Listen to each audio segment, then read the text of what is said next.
Welcome back.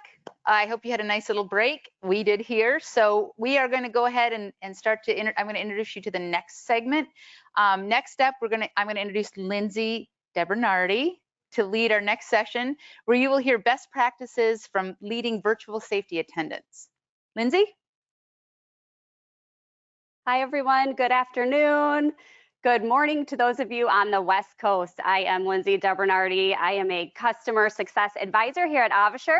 I am a nurse by background myself, 16 years experience in both inpatient and outpatient nursing settings before I joined Avasure, where I can now help people keep people safe. I am honored to be moderating this next session for everybody. And more importantly, to be in the presence of some exceptional virtual safety attendants who have offered to share their experiences, their voices, their best practices today. And so without further ado, I'd like to introduce you to our panelists. We are with Candace Arredondo from St. Peter's Hospital, Tom Dizel from Freighter Hospital in Wisconsin, and January Hunnewell from Maine Health. We are so excited to have you guys here today to learn from you. Thank you for taking time out of your day to be here. This is a very popular panel, and we're so excited to learn from you over the next hour. So to start, I just want to ask a general question. Can you tell us how long you've been in your role and in your position, and did you have healthcare experience prior to starting as a virtual safety attendant? And Candace, I'll start with you. Hello. Yes, I did have prior experience. I've been with St. Peter's Health for the last 7 years, working the monitors for the last 2.5 years. Great, thank you. And Tom? Yes, I do have some previous healthcare experience. We have to go all the way back to the 80s. I worked at what used to be known as Children's Floating Hospital, New England Medical Center in Boston. And I worked there for many years, and I've been in the teleobservation department since the end of November of this past year. Great. And I imagine if you're speaking to somebody who is not in healthcare about your roles and about what you do on a daily basis, it could get a little bit interesting. So can you tell us or share with us, how do you explain to those who are not in the healthcare field what you guys actually do? Lindsay, you want to go ahead? Sure. Candace, would you like to go? Okay, sure. What I do when I tell people what I now do, I explain to them that I come across on the monitor to observe their loved ones, or patient safety is our biggest thing, and just monitor extra hands, extra set of ears, and just make sure our patients are safe. And Tom? I would echo that most people, I find, are very interested in hearing about what it is that we do. And I very much in this role see myself as the eyes and ears, as an advocate for the patients and for the families. And most people have not heard of this kind of position presently available to hospitals, I guess. That's really great. I'm gonna take you back to your first time, maybe your first shift when you were monitoring patients. And as we all know, redirection is a very integral part of this program, redirecting the patients, trying to stop them before we have to initiate a stat alarm. So can you remember, or do you recall the very first time that you did redirect a patient, and how did the patient respond? Tom? Sure. I'm smiling a little on the inside because the very first time I had to redirect a patient, and don't ask me why I chose to do it this way, but the first thing I said to the patient was, I don't remember the gentleman's name, but I said, Bill, you're making me look bad, and this isn't going to play well for me, so I really need you to focus on keeping yourself safe. And I think it just startled him into asking me who I was and why I was even watching him. And over the course of the next few days, we had many interactions like that. Oh, that's funny. You had us laughing here. Candace, do you have a story? Yes, very much likewise. When we come on, they're just wondering, where's that voice? Where's it coming from? Who's there? So to explain, why we are there, that we're the extra set of hands, extra set of eyes to help them. But very much so, I need you to stay in bed. Let me get you some help if you're not able to alert the nurses. Yeah, just explaining to them what I'm there for.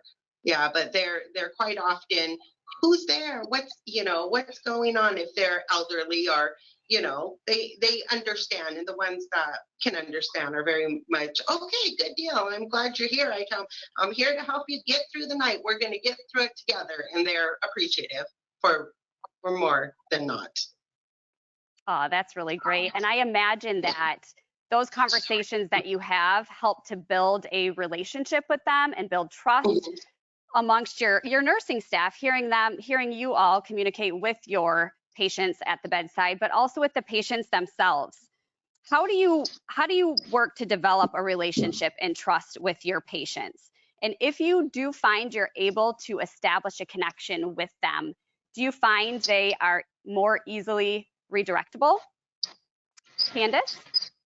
Absolutely. I think when I come on, I am very to assure my patients that we are there for their safety and that we are here to help them get through the night. I'm a night shifter, and that we are a team, that if they need anything, just give me a little wave, that I am definitely here to help them, to make them comfortable and let them feel safe. Yeah. And Tom, I don't mean to throw you under the bus here, but I do talk to your manager, and she spoke so highly of you. She said sometimes she wishes she could pull up a chair and just sit next to you, because it's almost therapy hearing you speak to your patients. So I'm anticipating a really good story. Well, you really did set me up with that. I think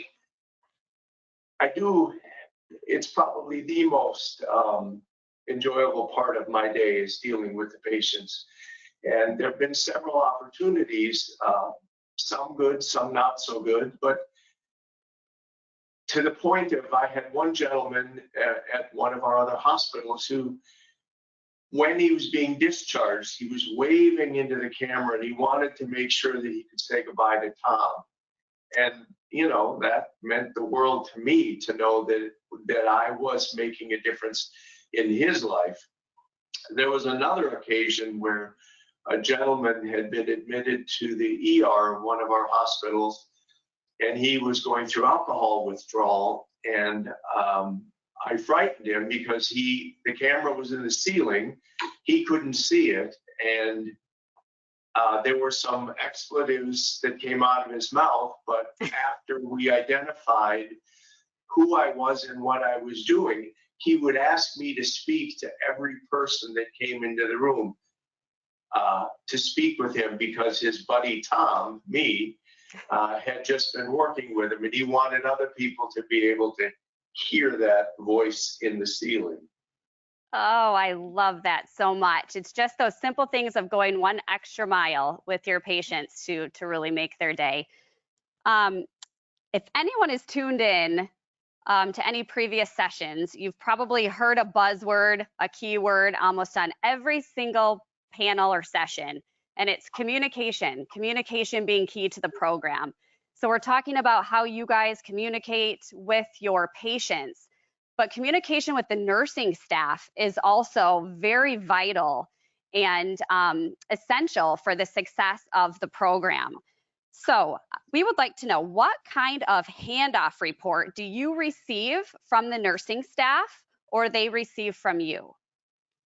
Candace? So at the start of my shift, we do an oral report person to person. I run 10 cameras. We go through each one, so I am fully aware. A lot can change in 12 hours. Then after that, my nurses will call me or I will call them and just reinforce what we are exactly watching for. Because like I said, 12 hours, a lot can change in a patient. So there's where, yeah, just make sure I'm aware and we're on the same page of why the patient is on camera. Great. And Tom? Yeah, at the start of every shift, we receive a report from our associate, whoever was covering that group of patients for the previous shift. And then we begin the process of figuring out who the nursing staff is for each of our patients, and then we do report with them. And as that changes throughout the day, if I leave early or if something changes in terms of staffing, whichever new staff member comes in, they would then do their version of same report with the staff. So every time we have a change on our end, we institute another report with the nursing staff. That's great. So you have multiple touch bases with your nursing staff, and we really do encourage that each shift, because as you know, from a remote location, you're only as good as the information you receive from your nursing staff. So that's wonderful to hear. Has there been a time, we do hear about this as a challenge, where sometimes our virtual safety attendants don't necessarily feel like part of the care team, right? Their faces are not present at the bedside. Have you had to do anything at your hospitals to promote good teamwork between the nursing staff and the monitor staff? Tom, I'll start with you on that one. Well, we have opportunities as part of a hospital. You can kind of give an award to somebody who has done outstanding work. You can recognize their achievable work, if you will. On those occasions where there have been difficulties, I do find the nursing staff, very approachable. So in other words, if I'm struggling with a particular individual, I will call the charge nurse and ask for a little assistance in terms of, what am I missing? What am I doing wrong? What can make this interaction go better? So we have the ability to do that. And we also have, the charge nurse for the hospital as well, if we had it to bump it up even further. But honestly, I have not had to do that.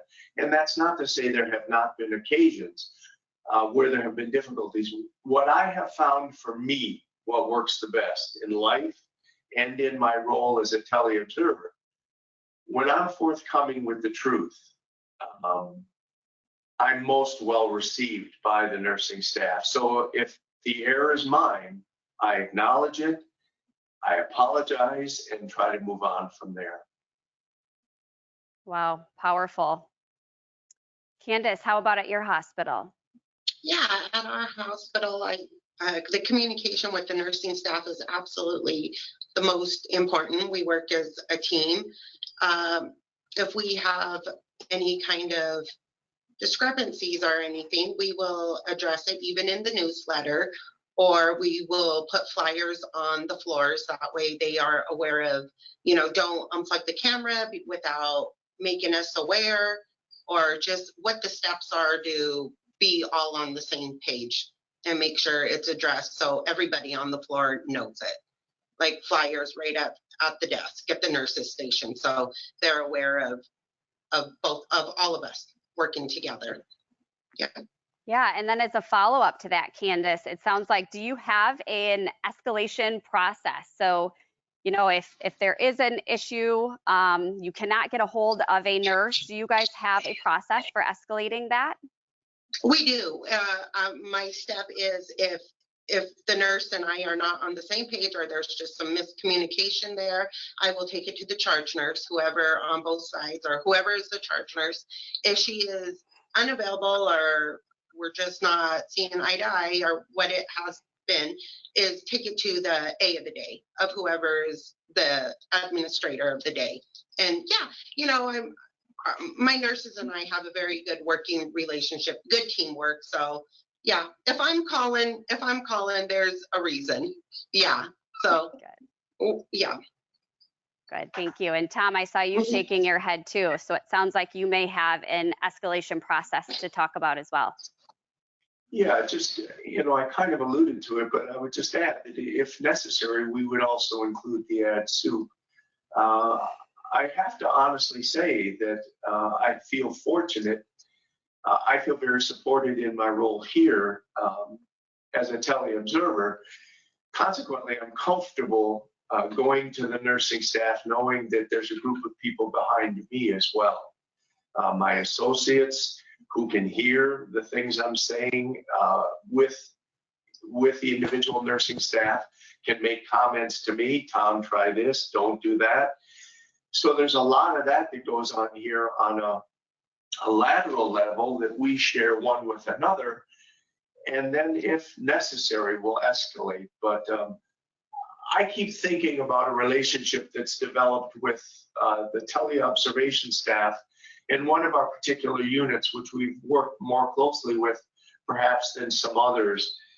And I want to talk about that, and maybe this isn't the time. So if there's a minute at the end, I would like to come back to that, because there's a reason that that is so successful. And it's because of the close communication we have with this particular unit. Tom, we would love if you would share that, and now is the perfect time to do so. Okay. So we have a unit that is deals with psychological issues, and it also deals with medical issues on the same floor. We deal with anywhere between 8 and 12 of these patients on the 16-bed unit on a daily basis. And we have just, by nature, come to know the staff. So this morning, for example, the charge nurse called me, as she always does if I don't call her first. And we just say, let's go over who you're watching today and do you have any concerns? And we routinely go through that. And as time goes on, we consequently have come to know our nursing staff as well. And it makes us more proactive in terms of intervening prior to any kind of negative incident, if you will. And I believe there's a direct correlation between our constant communication with this particular unit that has allowed us to be more successful. And when I say us to be more successful, I mean for the patients to be kept safe. Thank you for taking the time to share that. I think that even highlights even further the importance of communication. Number one, for patient safety for the patient, and number two, we're here to help those nurses as well, so they can provide quality care and you can provide care to their patients when they can't be at that bedside. So thank you for sharing that story. That's really wonderful. In your role, I imagine there are some common or recurring challenges that may come up that you face. What is one of the most or two of the most common challenges that you have, and what have you done to overcome those? So Candace, I'll start with you.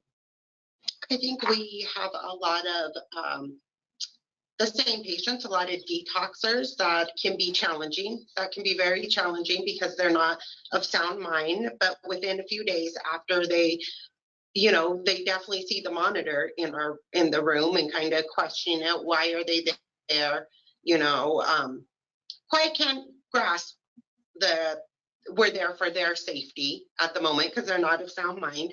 But in a few days, they're with it. They're thankful. Thank you for getting me through that night, or thank you for keeping me safe. And one of the big issues as far as we need to work on a team is bed alarms. Make sure that every safety precaution is there to get them safely through the night. That's, yeah. Great. Mm-hmm. And Tom? one of the things we've been working on at our hospital is becoming much more proactive than perhaps historically we were. And by that, I simply mean to not be statting patients to the extent that we do, that we're feeling more empowered and we're encouraged to take steps necessary to make decisions so that we don't have to continually stat the staff to come in.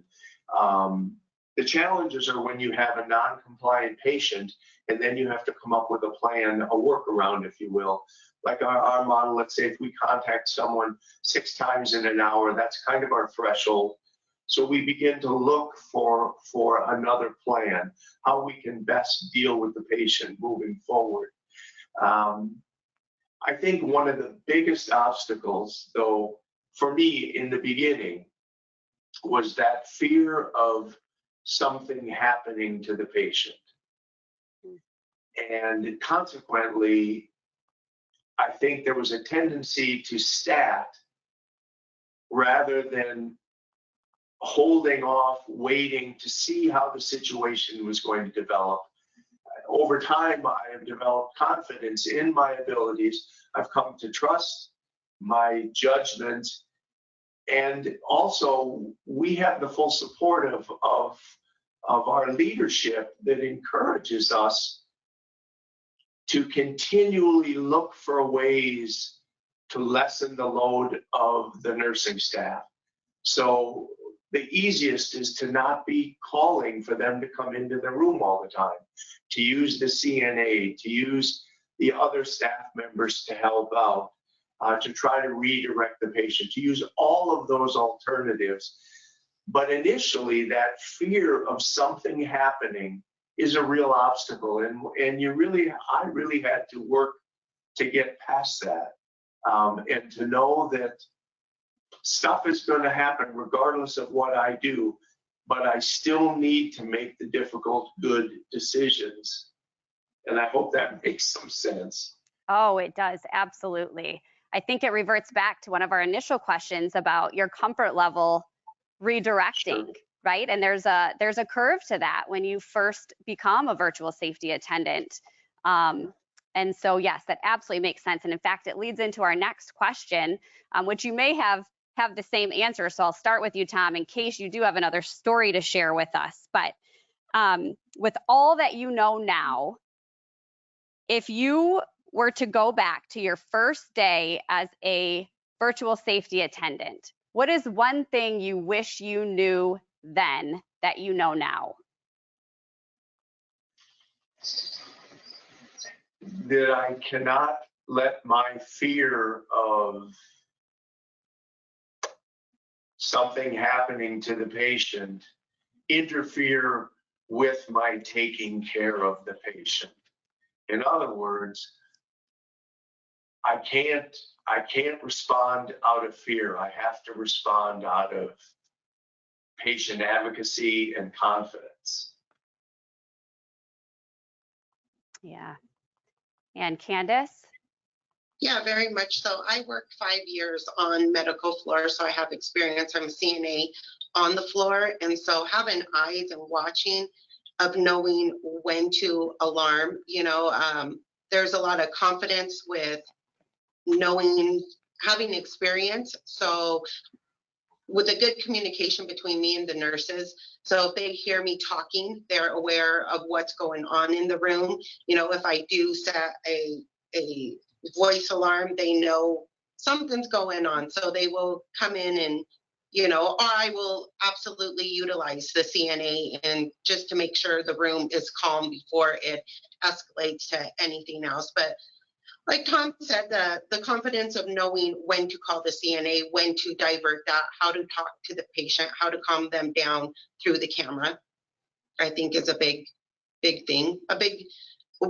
We are very much used, and I think I know it helps the nurses very much out. That they cannot be everywhere. So the telesetter having the extra eyes and ears has been fantastic in our facility here. Yeah. And then as a monitor as a monitor staff member, I know you both monitor for multiple use cases, so beyond falls, right? And so how have you learned your patients, and how has this role enhanced your anticipatory skills, watching your patients, learning their behaviors in hopes of preventing more adverse events from happening? Tom? Just familiarity with the patient. So if I'm watching the same patient for days in a row, I become more familiar with their habits. I generally know what they're going to do next. And I'm more comfortable directing them and knowing how much latitude I have in a given situation. Again, it's knowing that we don't want anyone to fall, knowing that we don't want anyone to get injured. You can't let that stand in the way of being proactive with your patient population. I feel like I'm repeating myself. But it's all important stuff. Candace?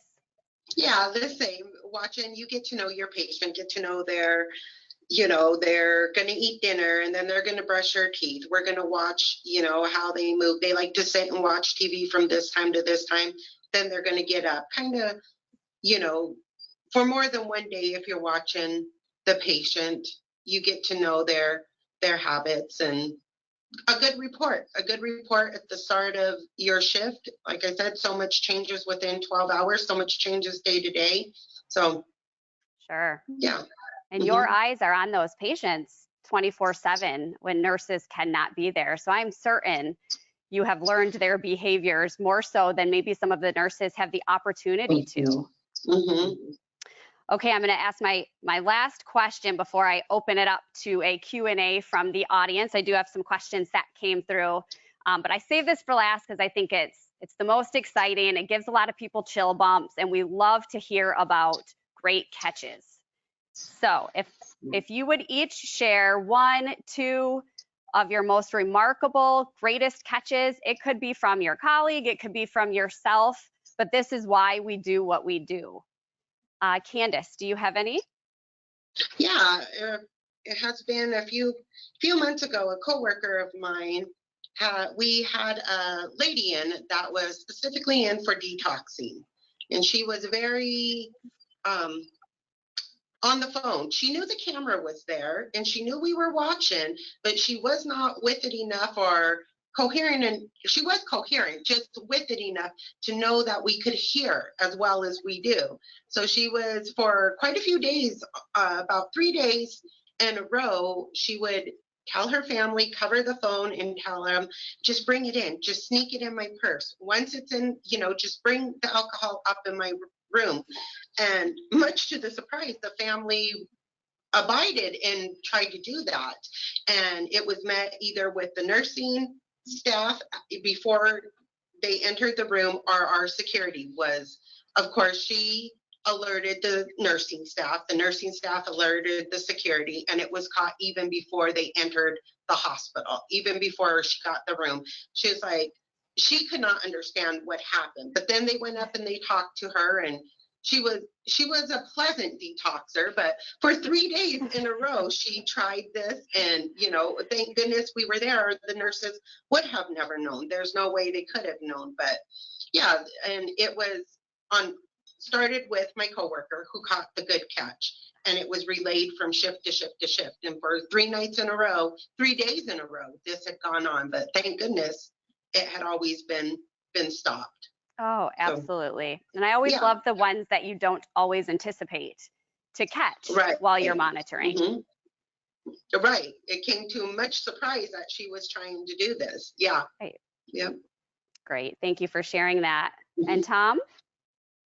I have the same patient, and there were 2 stories. One evening I was watching the patient, and it was clear that she was a patient who was on a trach. And it was clear that she had something lodged in her throat. So I called the nurse because I was unsure what it was. And sure enough, without going into great detail, she had lodged several pieces of Kleenex into her mouth. And when the nurse got there, she took the next few minutes pulling all of that out. Later in the week, that same patient, I noticed the family had come in with a bag of food. And this was a patient who was not allowed to eat. And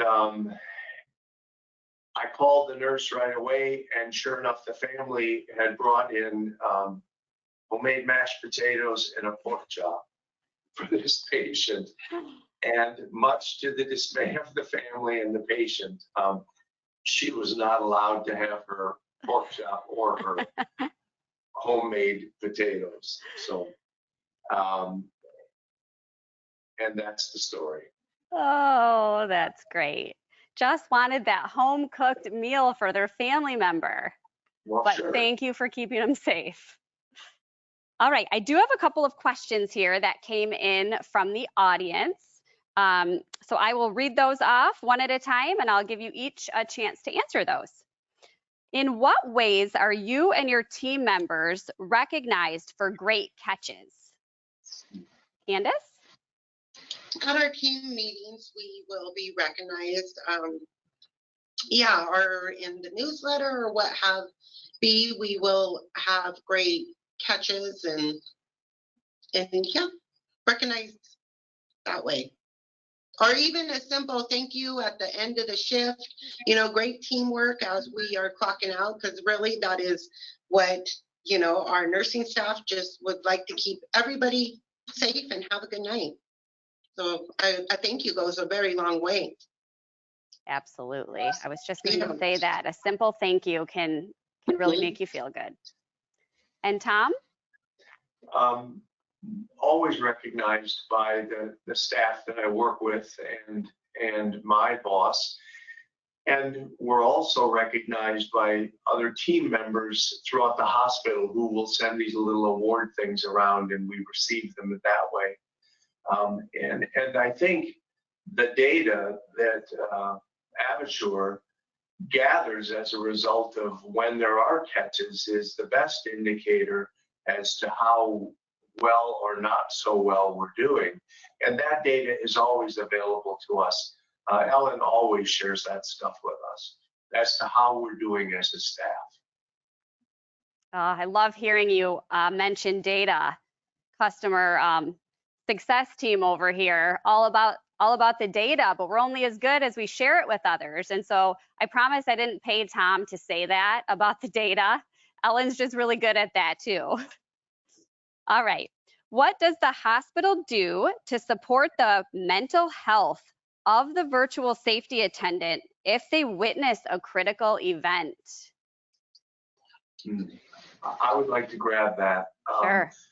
I was only here a few weeks when I had a patient that suddenly was on the floor and I missed it. And so Ellen was here as well as our boss, Aaron, and Aaron waited for the event to be completed, and then she came over and asked me, how I felt about what happened. She applauded, especially the fact that I simply said to the nursing staff that I missed it. Earlier, I mentioned that when I do something wrong, I try to own it immediately so we can get that out of the way and just get on with what needs to be done. We sorted out how we think the patient fell. The patient did not incur any injury, but nonetheless, I was responsible for the fall. And because of the support from both Ellen and Aaron, I was able to process that and just move through it. And as unhappy as I was with the fact that that happened, I felt completely supported with their response to me. Yeah, as much as we want perfection, we are humans, and that's a great story. Thank you for your courage in sharing that. Candace? Yeah, absolutely. I feel that the telesitters here in our hospital are very supported.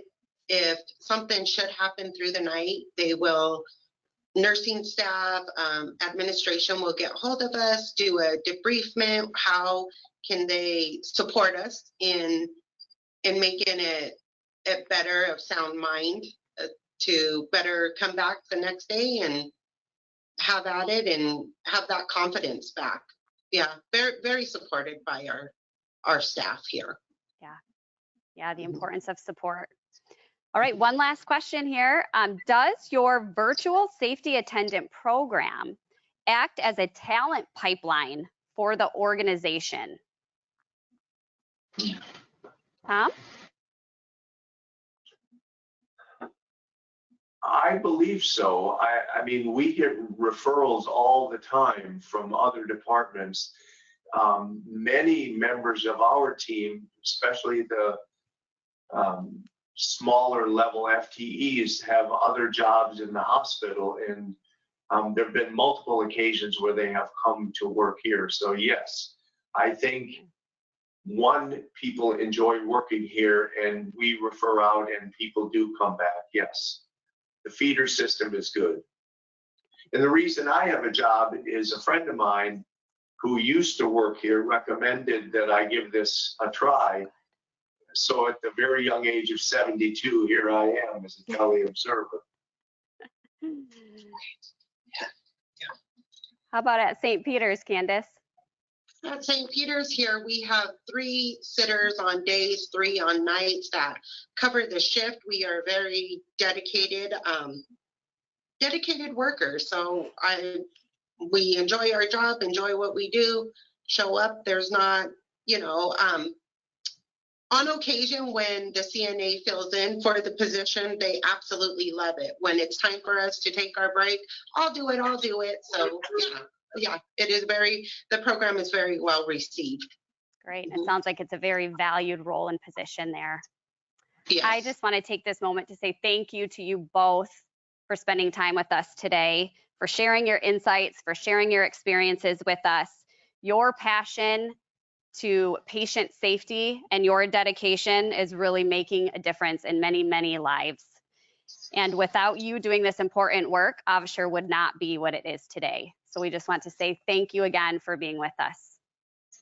I'm going to pass it back to Dana. I just got to applaud them. Don't you have to applaud them? Don't you just want to give them great big virtual hugs? Tom, Candace, thank you so much for all of the amazing work you do. And guess what, everybody? If you have a very favorite telesitter at your hospital, you can nominate them for the AVA Prize. All you have to do is go to the Avashar website and you can go ahead and nominate them, and we will make a great big to-do. We'll come on site. We will celebrate all of those amazing things that Tom and Candace shared. Tom and Candace are pretty remarkable, so you have tough competition out there, so make it count.